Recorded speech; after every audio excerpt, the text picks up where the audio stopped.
vocês o texto que está em Apocalipse, capítulo 1, versos 9 a 13, e depois capítulo 3, versos 14 a 22. Primeiramente, capítulo 1, versos 9 a 13 de Apocalipse.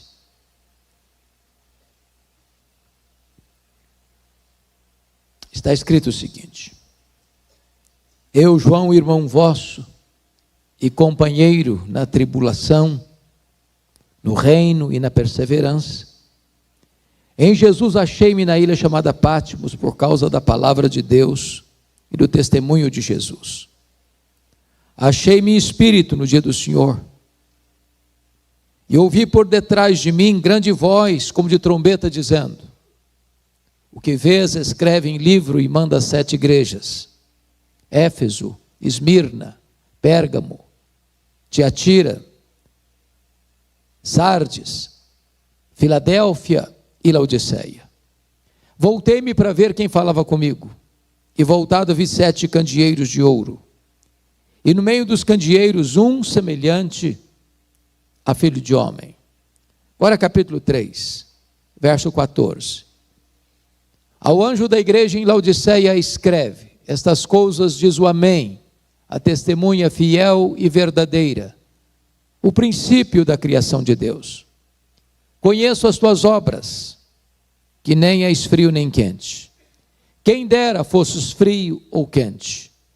Assim, porque és morno, e nem és quente nem frio, estou a ponto de vomitar-te da minha boca, pois dizes: estou rico e abastado, e não preciso de coisa alguma. E nem sabes que tu és infeliz, se miserável, pobre, cego e nu.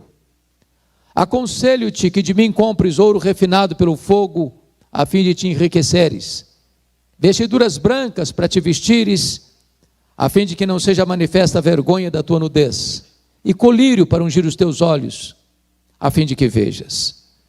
Eu repreendo e disciplino a quantos amo. Sê, pois, zeloso e arrepende-te. Eis que estou à porta e bato. Se alguém ouvir a minha voz e abrir a porta, eu entrarei, cearei com ele e ele comigo. Ao vencedor dar-lhe-ei sentar-se comigo no meu trono, como eu venci e sentei com meu Pai no seu trono. Quem tem ouvidos, ouça o que o Espírito diz às igrejas. Amém. Irmãos, os dias mais sombrios e amargos da história da igreja, no primeiro século, haviam chegado. Desde que Nero, com 17 anos de idade, no ano 54, substitui Cláudio como imperador romano. Ele era um homem louco, devasso, truculento, que mandou matar sua própria mãe. Desde que ele assumiu o governo, é que as nuvens escuras, preanunciando uma terrível tempestade, se formaram no horizonte. 10 anos depois, precisamente no dia 17 de julho do ano 64, uma grande tragédia acontece. A maior, mais poderosa, mais populosa cidade do mundo, a cidade eterna, Roma, capital do império, foi criminosamente incendiada. Foram 7 noites e 6 dias de incêndio, de 17 de julho a 24 de julho.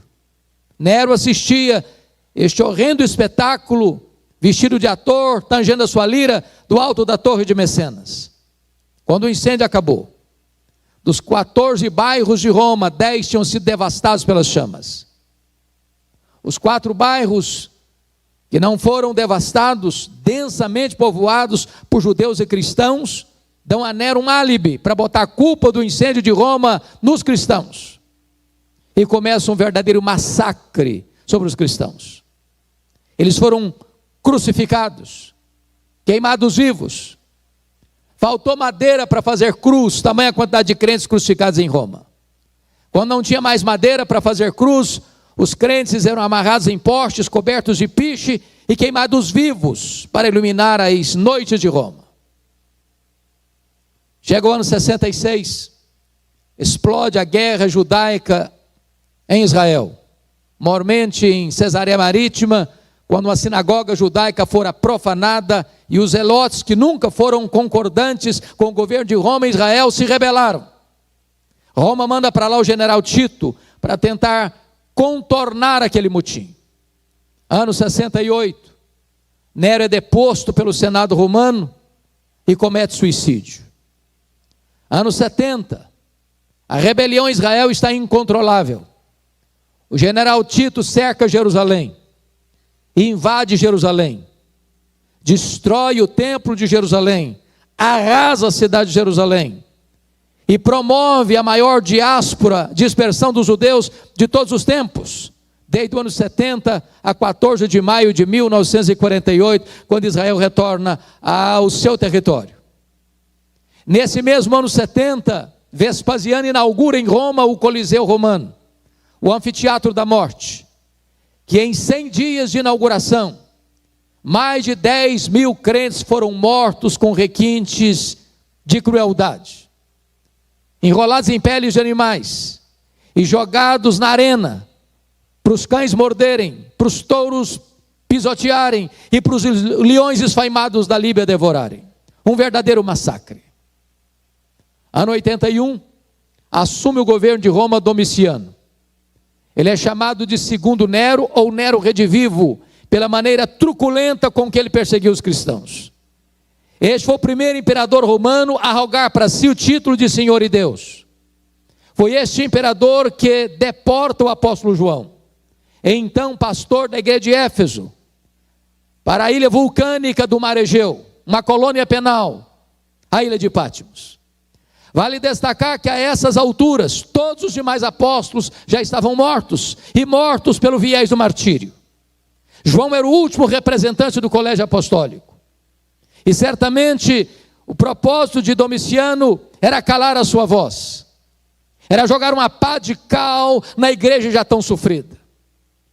João então é levado, já no final da sua jornada pastoral, para esta ilha, onde ele ficou solitário, sozinho. Todas as portas se fecharam para ele na terra. Entretanto, quando todas as portas se fecharam para ele na terra, Deus abriu-lhe uma porta no céu e disse: sobe para aqui, e eu te mostrarei, não as coisas que talvez aconteçam, não as coisas que podem acontecer, eu te mostrarei as coisas que devem acontecer. Na verdade, os homens acham e pensam que eles estão no controle da história, mas quem tem as rédeas da história é o Deus Todo-Poderoso. Aquilo que parecia ser o ponto final da história da igreja, e seria a pá de cal que haveria de sepultar as esperanças da igreja, foi a porta da esperança, porque ali Deus se revela a João e mostra o seu plano para a história se consumando na gloriosa segunda vinda do Senhor Jesus Cristo. Era um dia de domingo, era o dia do Senhor, quando João escuta atrás dele uma voz como de trombeta dizendo: que vês, escreve em livro e manda às 7 igrejas: Éfeso, Esmirna, Pérgamo, Tiatira, Sardes, Filadélfia e Laodiceia. Quando ele se volta para ver quem falava com ele, ele não vê quem falava com ele, ele vê os 7 candeeiros de ouro, ele vê as 7 igrejas, e no meio das igrejas um semelhante a filho de homem. Na verdade, o mundo só pode ver Jesus na igreja e através da igreja. Mas o Cristo que João vê não é mais aquele Cristo dobrado sobre os seus joelhos, angustiado até a morte, chorando e sangrando. O Cristo que João vê não é o Cristo cuspido e esbordoado do sinédrio judaico. O Cristo que João vê não é o Cristo vilipendiado e espancado do pretório romano. O Cristo que João vê não é aquele que caminha em sangue debaixo do lenho maldito pelas apinhadas ruas de Jerusalém, sob os apupos e vaias de uma multidão ensandecida. O Cristo que João vê não é o Cristo pregado naquele leito vertical da morte. O Cristo que João vê é o Cristo vencedor, é o Cristo vitorioso. Os seus cabelos são brancos como a neve, os seus olhos são como chamas de fogo, Os seus pés são como de bronze polido. A sua voz não está mais embargada pela sede, mas é como voz de muitas águas. As suas mãos não estão mais presas ao lenho, mas sustentam a igreja. O seu rosto brilha como o sol no seu fulgor. Quando João vê o Cristo da glória, diz a Escritura que ele cai como morto aos seus pés. E o Senhor põe a mão direita sobre ele, diz: não temas, João, eu sou o primeiro e o último. Eis que eu estive morto, mas estou vivo pelos séculos dos séculos, e tenho as chaves da morte e do inferno. Nós não estamos aqui hoje adorando o Cristo que esteve vivo e está morto. Nós estamos adorando o Cristo que esteve morto, mas está vivo pelos séculos dos séculos.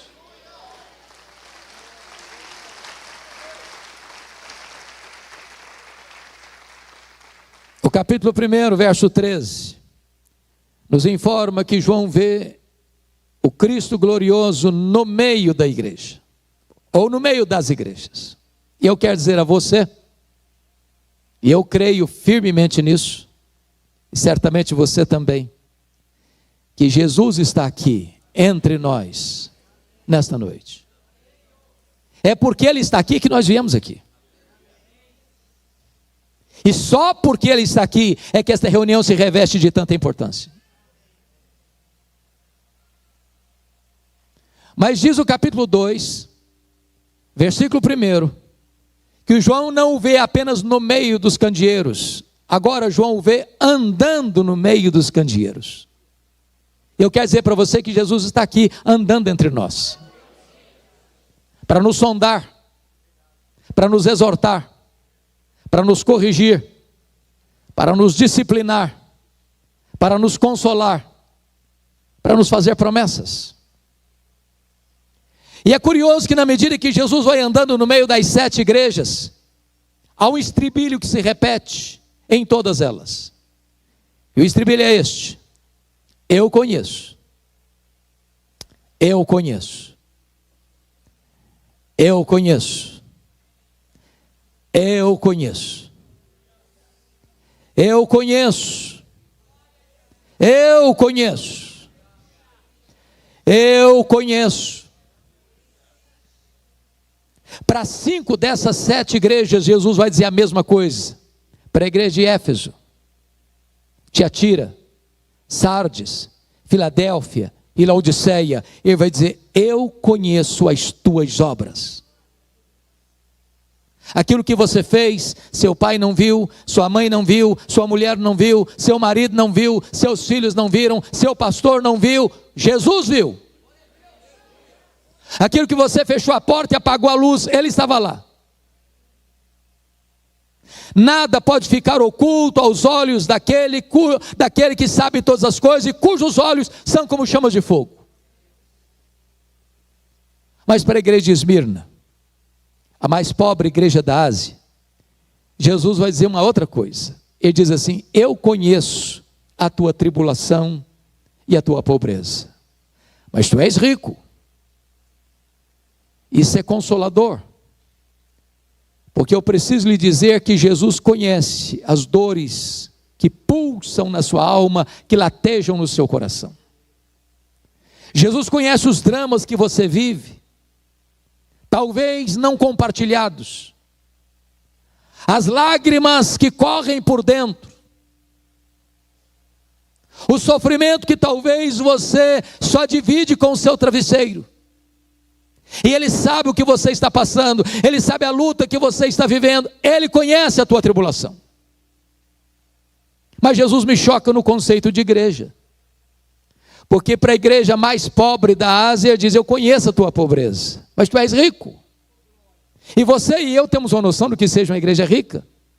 O que é uma igreja rica para nós hoje? Qual é o nosso conceito? É uma igreja que tem muitos membros, é uma igreja que tem um templo suntuoso, é uma igreja que tem um orçamento robusto, é uma igreja que tem muita gente influente na sociedade. Esse é o conceito humano de uma igreja rica. Mas Jesus está dizendo que a igreja de Esmirna é pobre na terra, mas rica no céu. É pobre aos olhos dos homens, mas é rica aos olhos de Deus. É pobre financeiramente, mas é rica espiritualmente. Curiosamente, para a igreja mais rica da Ásia, a igreja de Laodiceia, que dizia: estou rica, abastada, não preciso de nada, Jesus olha para essa igreja e faz um outro diagnóstico: não, tu és pobre, miserável, cega e nua. O que importa para a igreja não é ser rica aos olhos dos homens, mas é ser rica aos olhos de Deus.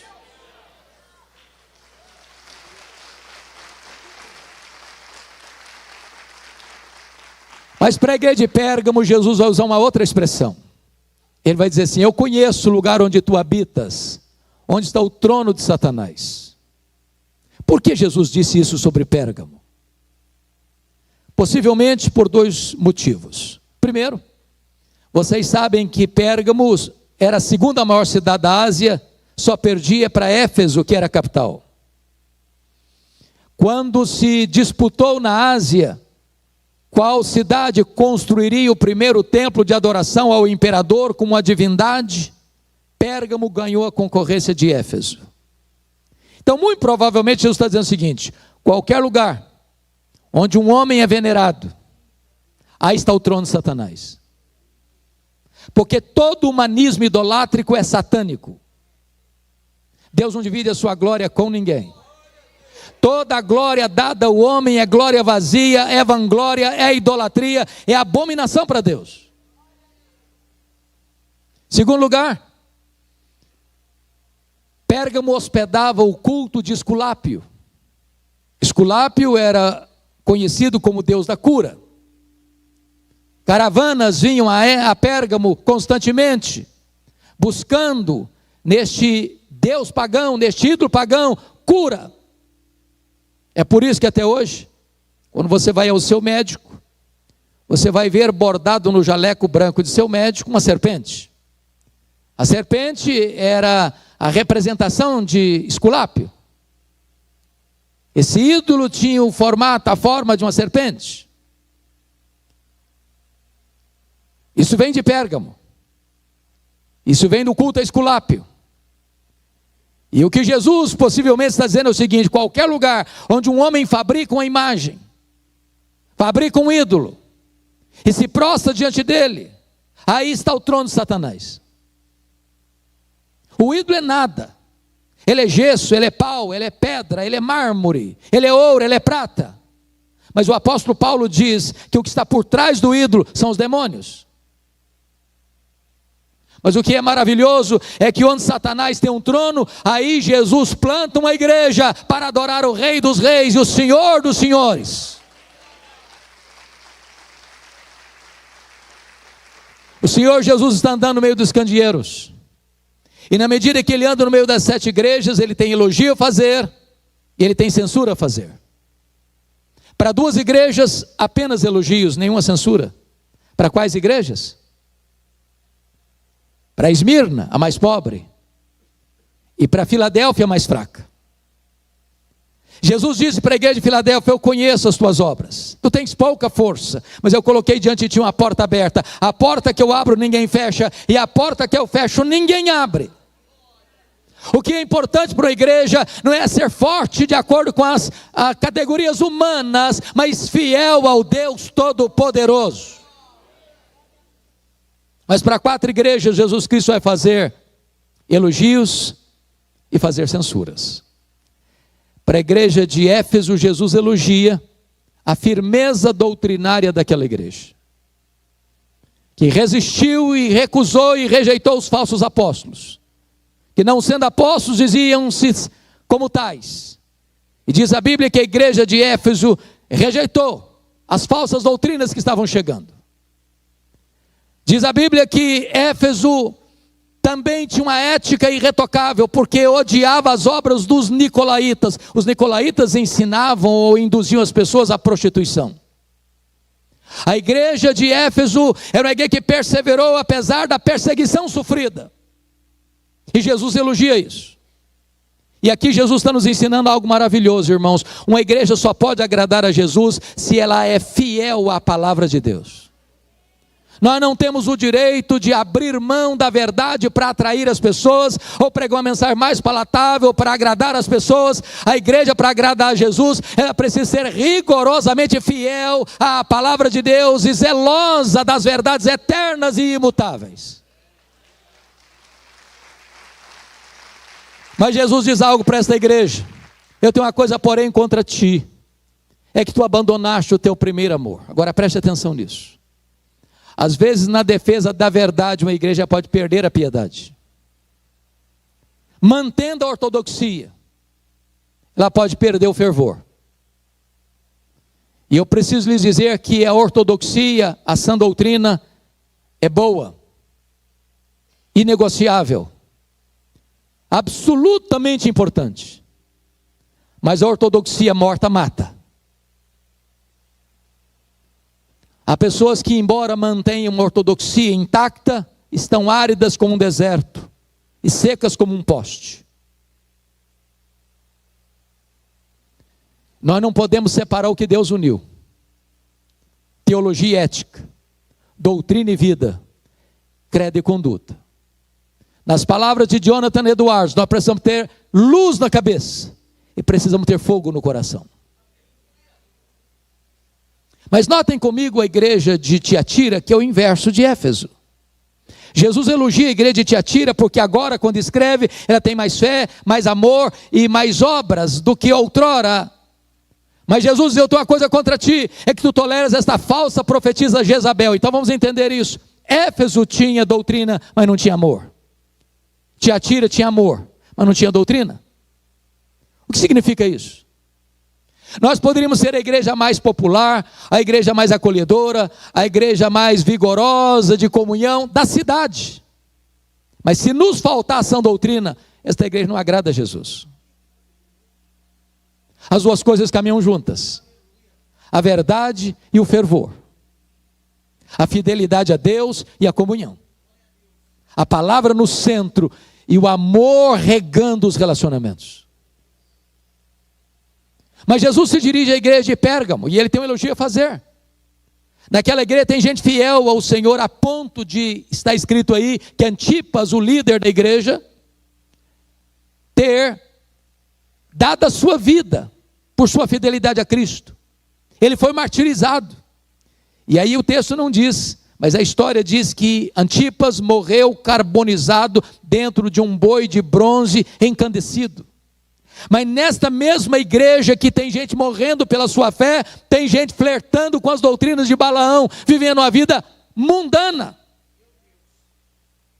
Meus irmãos, Deus tem me dado a bênção de percorrer o Brasil. Já preguei mais de 1.500 igrejas das mais diversas denominações na nossa pátria. E de vez em quando as pessoas me fazem perguntas. E uma pergunta muito comum é esta: pastor, qual a avaliação que o senhor faz da igreja evangélica brasileira? A segunda pergunta que é comum fazer, sabendo que eu sou um pastor presbiteriano, é perguntar: qual a avaliação que o senhor faz da denominação presbiteriana? Às vezes a pergunta é mais específica: qual a avaliação que o senhor faz da igreja que o senhor é pastor?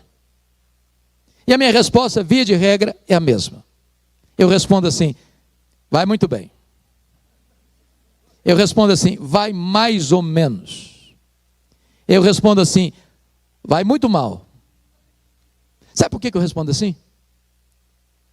Porque numa mesma igreja, numa mesma congregação local, que escuta o mesmo pastor, que canta no mesmo conjunto, que canta no mesmo coral, que se assenta ao redor da mesma mesa do Senhor, tem gente cheia do Espírito Santo, tem gente capengando na fé, e tem gente vivendo em pecado, numa mesma igreja.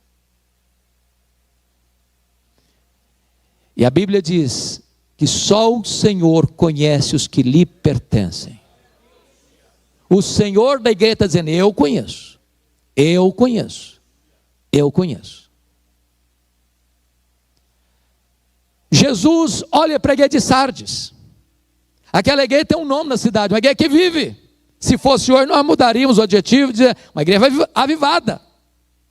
Quem passava na rua ficava encantado, o fervor, o entusiasmo, como ela cantava, como ela celebrava, como ela transpirava fervor.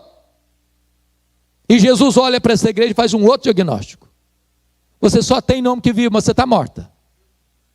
Tem uns poucos ainda aí que estão no CTI. Alguns estão ainda com as vestes brancas, mas estão aí muitos com as vestes contaminadas. Meus irmãos, Jesus me choca profundamente. Porque o diagnóstico dele é muito diferente do meu. Eu não consigo ver direito. Para a igreja que diz que é pobre, Jesus, não, você é rica. Para a igreja que diz que é rica, Jesus, olha, não, você é pobre. Para a igreja que diz que é viva, Jesus, olha, não, você está morta. Para a igreja que é fraca, Jesus, não, eu coloquei diante de você uma porta aberta. Então o importante não é o que você pensa a seu respeito. O que é importante não é o que as pessoas dizem a seu respeito. O que é importante é o que Jesus diz a seu respeito. Jesus não tem uma opinião, Jesus tem o diagnóstico. Eu conheço. Agora eu peço que você vá comigo para o capítulo 3, 14 a 22, porque algo muito curioso está aqui. Para uma igreja, para a igreja de Laodiceia, não tem nenhum elogio de Jesus, apenas censura. E o que mais me choca aqui é a melhor igreja na sua autoavaliação. Aquela igreja, ao receber uma espécie de questionário espiritual, ela foi ticando cada item e dando nota máxima para ela mesma. Aquela igreja foi capaz de se reunir num grande coral e bater palmas para ela mesma. E fazer depois uma espécie de solo coletivo, se é que isso é possível. Cantando o hino Quão Grande És Tu diante do espelho.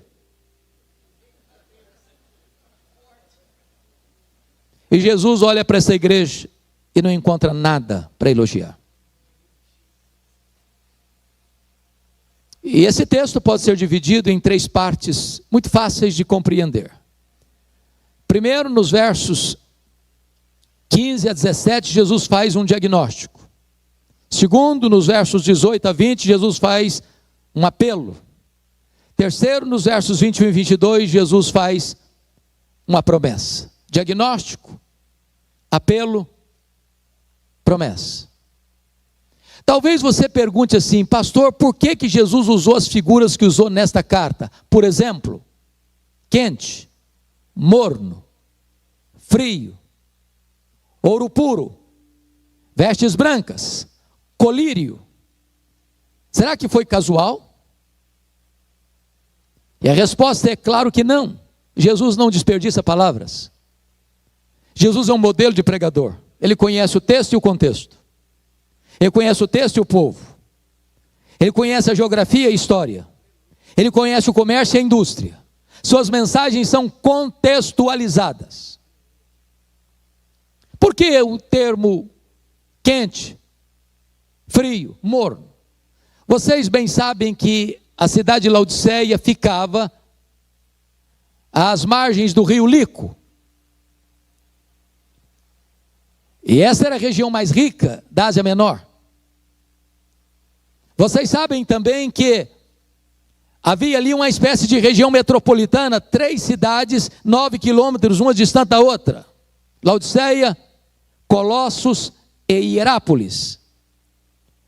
Quando você vai hoje na Turquia asiática visitar essas cidades, você vai notar que lá em Laodiceia, ainda hoje, nas ruínas, você vai ver um monte de rochas calcárias brancas, chamado Castelo de Algodão, de onde brotam águas quentes, tépidas, aliás, quentes, verdadeiramente quentes, onde as pessoas vão até hoje tomar banhos terapêuticos. É a nossa Caldas Novas brasileira. Só que do outro lado do rio Lico ficava Colossos, também uma cidade importante naquela época, que tinha fontes de águas frias, geladas, também terapêuticas. Mas Laodiceia, a maior cidade metropolitana, não tinha fontes nem de águas quentes, nem de águas frias. As águas chegavam por aquedutos das montanhas e chegavam mornas, tépidas, impróprias para beber e impróprias para o uso terapêutico. Jesus pega esse gancho E diz para a igreja: quem dera tu fosses quente como as águas de Herápolis, quem dera fosses frio como as águas de Colossos, mas porque tu és morna como as águas que chegam na cidade, eu estou a ponto de vomitar-te da minha boca. Por que ele pega a ideia do ouro puro? Laodiceia era a cidade dos banqueiros, dos endinheirados. Para vocês terem uma ideia, no ano 46 depois de Cristo, acontece um terremoto naquela região metropolitana, e Herápolis e Colossos nunca se recompuseram, foram reconstruídas, mas Laodiceia não apenas se reconstruiu, mas não precisou de dinheiro de Roma para a reconstrução. Os homens endinheirados da cidade reconstruíram a cidade. Aí Jesus está dizendo: vocês se orgulham do ouro que vocês têm, mas espiritualmente vocês estão pobres e miseráveis. Por que ele usa a figura das vestes brancas? Porque Laodiceia era o maior centro têxtil da Ásia Menor. A lã negra era, naquela época, um dos produtos mais cobiçados em toda a Ásia Menor, produzida em Laodiceia. O que o texto está dizendo é o seguinte: Jesus está dizendo para eles: vocês se orgulham das suas fábricas de roupas, mas espiritualmente vocês estão nus. Por que ele usa a figura do colírio? Porque Laodiceia era o maior centro oftalmológico da Ásia Menor. Havia um remédio quase milagroso ali chamado de pó frígio. E Jesus está dizendo: vocês se orgulham das suas clínicas de tratamento de olhos, mas espiritualmente vocês estão cegos. O que Jesus está fazendo? Um diagnóstico. Agora eu chamo a sua atenção para esse ponto. Quando eu leio as 7 cartas, isso me choca muito. O que me impressiona não é o que Jesus vê, é o que ele não vê. Porque se você percebe nas 7 cartas, não há nesta igreja que só provoca náuseas em Jesus e não tem nada para elogiar. Jesus não faz nenhuma denúncia doutrinária. Não tem falsos apóstolos, não tem falsos profetas, não tem falsos mestres, não tem doutrina de Balaão, não tem doutrina de Nicolaíta, não tem doutrina de Jezabel. A igreja de Laodiceia, diríamos hoje, era uma igreja ortodoxa, sadia teologicamente, mas está provocando náuseas em Jesus. Leia as 7 cartas, e você não terá nenhuma denúncia de Jesus de problemas morais. Tem problemas morais em Pérgamo, tem problemas morais em Tiatira, tem problemas morais em Sardes. A igreja de Laodiceia não recebe nenhuma censura moral. Diríamos hoje, é uma igreja eticamente saudável. Ela tinha um bom conceito lá fora e um bom conceito aqui dentro, mas está causando náuseas no Senhor Jesus.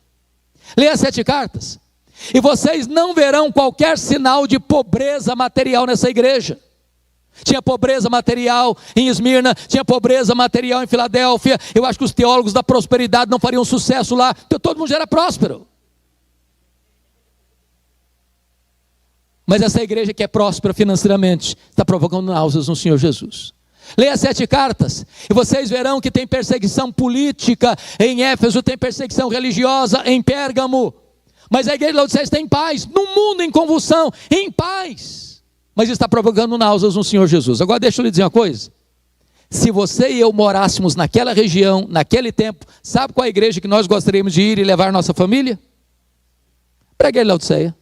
Era a melhor igreja, aos olhos da sociedade e aos olhos dela mesma. Mas então o que é que Jesus viu nessa igreja que lhe trouxe tanto desconforto? Uma coisa só: falta de fervor espiritual. Colocar a vida espiritual no piloto automático. As coisas estão acontecendo, está indo tudo muito bem, todas as coisas estão no lugar certo, mas não tem mais fervor, não tem mais entusiasmo, não tem mais alegria, não tem mais brilho nos olhos, não tem mais coração aquecido, não tem mais quebrantamento, não tem mais sede de Deus, não tem mais fervor na oração, não tem mais prazer nas vigílias, não tem mais paixão pelas almas. As coisas estão acontecendo, mas sem qualquer vibração espiritual. Falta avivamento.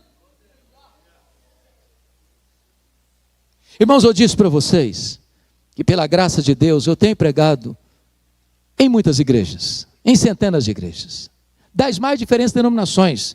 Em outras palavras, eu tenho pregado em igrejas ultra-ortodoxas. Sabe o que significa isso? Se um mosquito voar durante o culto, você escuta. É um silêncio. quase sepulcral. Mas já tem pregado igrejas ultrapentecostais.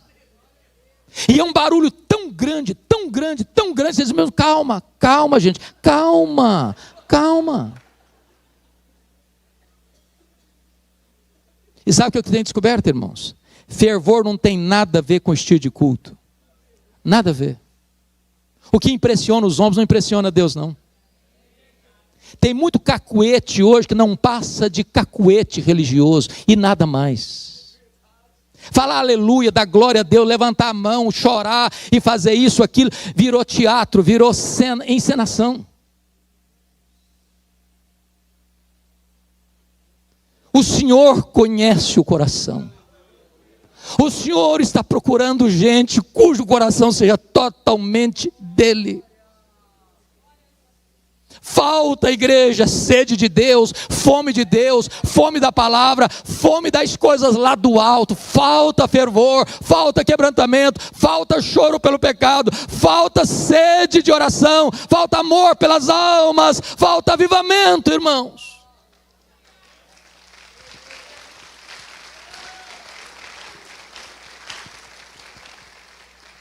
Não tem nada que choca e machuca mais o coração do terno e doce, amado Salvador Jesus, do que uma igreja sem fervor espiritual. Por isso ele vai fazer um apelo. E ele começa o apelo no verso 18 de uma maneira muito curiosa. Aconselho-te que de mim compres ouro refinado pelo fogo para te enriqueceres, vestiduras brancas para te vestires, a fim de que não seja manifesta a vergonha da tua nudez e colírio para ungir os teus olhos a fim de que vejas. Note você que ele se apresenta como um mascate. Um vendedor ambulante. Ele tem um produto para vender e o preço é de graça. E o produto é essencial. Mas ele está nos dando uma pista, nos dando a solução. Aconselho-te que tu compres de mim. Que tu compres de mim. Que tu compres de mim. Por que ele está dizendo isso? Você e eu já vimos pessoas na busca de fervor, se perdendo pelos labirintos do experiencialismo, da heterodoxia, do sincretismo religioso, buscando as últimas novidades do mercado da fé. E Jesus está dizendo, você quer avivamento, você quer fervor, você quer reacender as brasas que estão cobertas de cinzas no seu coração, você quer que esse fogo novamente encha a sua vida de entusiasmo, então é para mim que você tem que se voltar. Somente eu posso trazer de volta o fervor no seu coração. É Jesus, a solução para a igreja é Jesus, o remédio para a igreja é Jesus, a resposta para a igreja é Jesus, o avivamento da igreja é derramado pelo Senhor Jesus. Quando aqueles dois caminhantes de Emaús tiveram os seus olhos abertos, o coração deles foi aquecido. E quando os olhos se abrem, o coração se aquece, os pés se apressam. E quando os olhos se abrem, o coração aquece, os pés se apressam. Os lábios se abrem para dizer que Ele ressuscitou e que Ele é a razão da nossa vida. Mas chega no verso 19, Jesus tem uma declaração a fazer e uma ordem para dar. E a declaração é esta: eu repreendo e disciplino a quantos amo. Eu confesso, pastores queridos, que às vezes eu me sinto até constrangido em pregar nesse texto. Jesus está pegando pesado. Comigo. Possivelmente com você também. Para mim, náusea é pior que dor. E o Filho de Deus está nauseado. Mas por que ele está pegando pesado? Ele está dizendo o seguinte: sabe por que eu estou pegando pesado com você? Porque eu amo você. Porque eu não abro mão da sua vida. Porque eu não desisto de você. Eu não fui para a cruz, eu não morri e ressuscitei. Eu não voltei para o céu e derramei o Espírito Santo para produzir um crente apático, insosso, morno. Eu não abro mão de que você experimente a plenitude do Espírito. Então estou repreendendo você, porque eu amo você. Eu não permito que você continue vivendo essa mesmice, colocando a vida cristã no piloto automático. Que você seja um crente morno, apático. E aí ele tem uma ordem para dar: sê, pois, zeloso e arrepende-te. Muda a tua vida, muda a tua conduta. Quando chega no verso 20, docemente ele se apresenta de novo: eis que eu estou à porta e bato. Se alguém ouvir a minha voz e abrir a porta, eu entrarei e cearei com ele, e ele comigo. Isso me choca demais. Sabe por que me choca demais? Porque você e eu corremos o mesmo risco hoje, de estarmos tão contentes com nós mesmos, de sermos uma igreja narcisista, que a gente faz tudo para a gente mesmo. Nós pregamos que gostamos de pregar, nós cantamos que gostamos de cantar, nós ofertamos que gostamos de ofertar, nós fazemos as nossas programações para nós mesmos.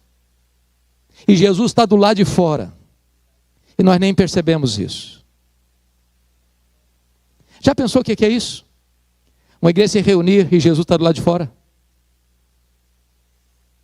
Ele não é o centro. Ele está batendo.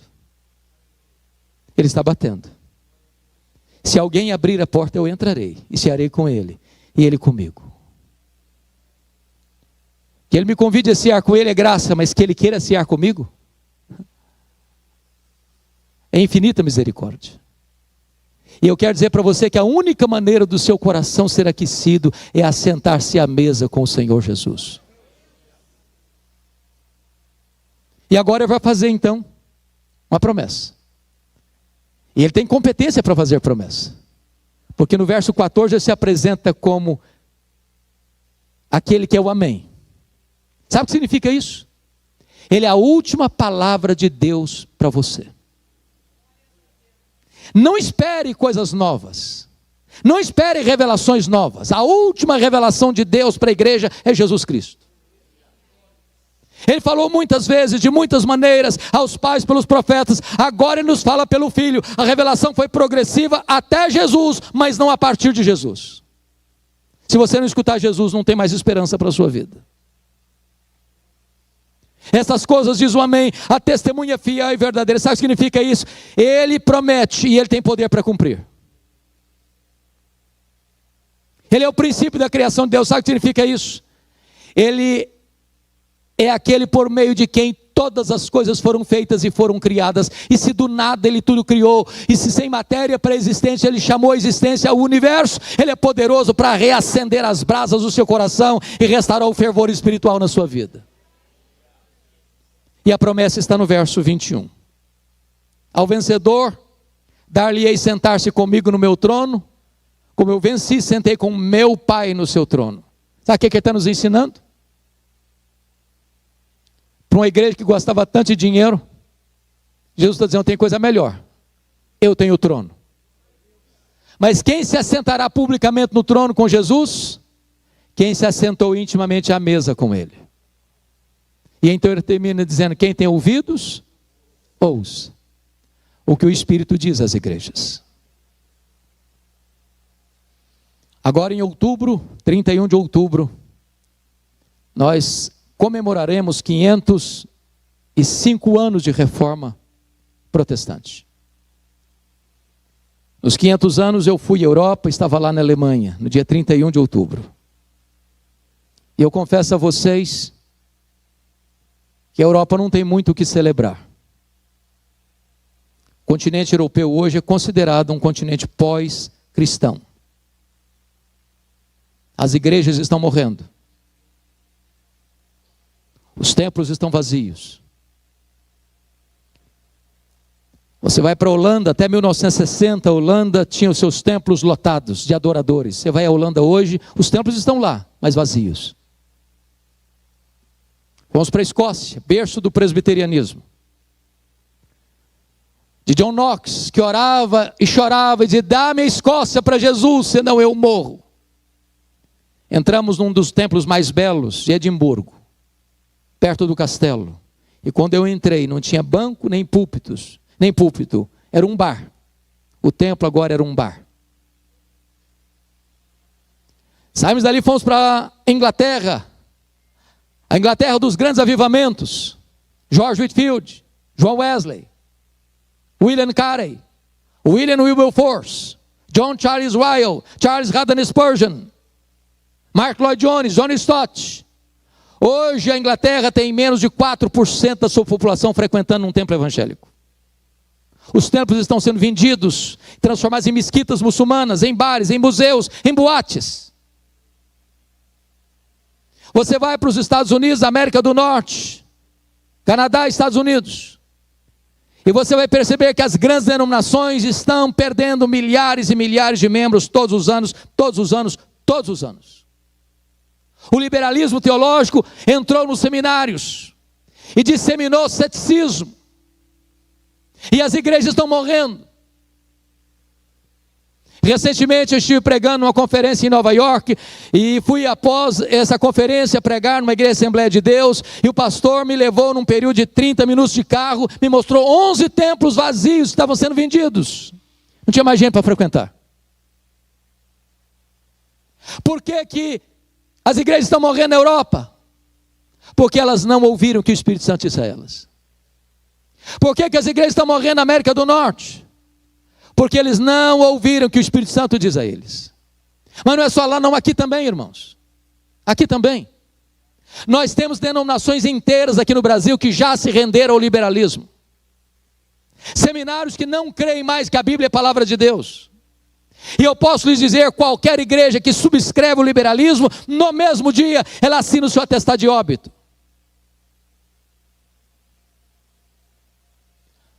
Mas há também grandes igrejas, mega templos, multidões, mas não tem evangelho. Não se prega sobre a graça, não se prega sobre a cruz, não se prega sobre a vida eterna, não se prega sobre a centralidade das Escrituras, não se prega sobre Jesus Cristo, o Filho de Deus, não se prega sobre a bem-aventurança eterna, e onde não tem palavra de Deus, não tem o Deus da palavra. Olha o Brasil, irmãos, e vocês verão igrejas ortodoxas, mas áridas, secas, que estão murchando. Sabe por quê? Porque elas não têm escutado o que o Espírito Santo diz a elas. Estou falando para pastores, para a igreja de Deus aqui reunida, ou a igreja do Senhor Jesus acorda enquanto é tempo. Ou nós mergulharemos nas penumbras de uma religiosidade falida. Deveremos clamar aos céus para Deus soprar sobre nós o seu sopro, remover as cinzas e acender as brasas, e trazer sobre nós um poderoso avivamento espiritual. Esta é a maior necessidade da igreja evangélica brasileira. Que o Senhor tenha misericórdia de nós. Vamos orar. Se você hoje quer isso, precisa disso e anseia por isso, eu queria convidar você para vir aqui à frente. Nós vamos pedir a Deus que o Senhor sopre sobre nós o seu sopro e traga sobre nós um despertamento espiritual. Se você deseja vir, vem aqui à frente, nós vamos orar juntos.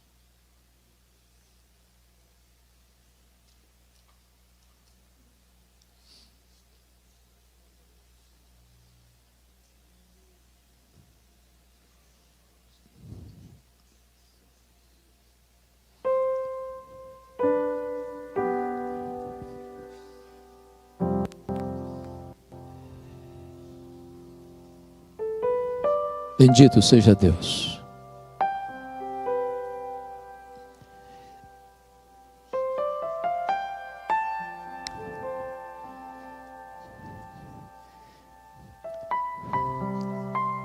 Ó Deus de toda graça, Pai de nosso Senhor Jesus Cristo, aqui está o teu povo, Senhor. Aqui está a noiva de Cristo, a tua igreja, povo que foi lavado e remido no sangue do Cordeiro. Deus, aqui estamos carentes da tua graça. Não queremos apenas olhar para fora e com tristeza constatar o esfriamento espiritual mundo afora. Nós queremos nesta noite olhar para o nosso coração e reconhecer a nossa vital e urgente necessidade de um reavivamento espiritual. Restaura o fervor, Senhor, na vida da tua igreja. Remove a cinza, Senhor.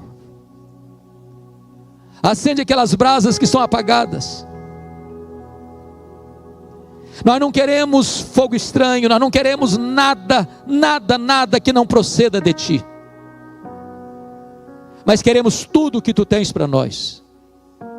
Não queremos ir além 1 centímetro, mas não queremos ficar aquém nem 1 centímetro. Tudo quanto tens para nós, queremos, Senhor. Renova o nosso coração. Renova o amor, o primeiro amor na nossa alma. Reaviva a tua igreja, Senhor. Toma o pastor que está aqui hoje, talvez com o coração machucado, das lutas da vida, das lutas pastorais. Reanima esse coração. Traz vigor novo neste coração. Traz alegria nova no ministério. Planta sonhos altaneiros neste coração. Renova as forças e renova o vigor, Senhor, para que a tua igreja saia daqui hoje fortalecida na força do teu Espírito, revestida com o poder do Espírito Santo.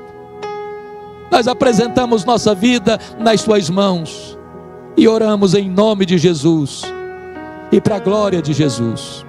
Aleluia. Amém. Amém. Dê um abraço ao seu irmão, na sua irmã, retorne ao seu lugar.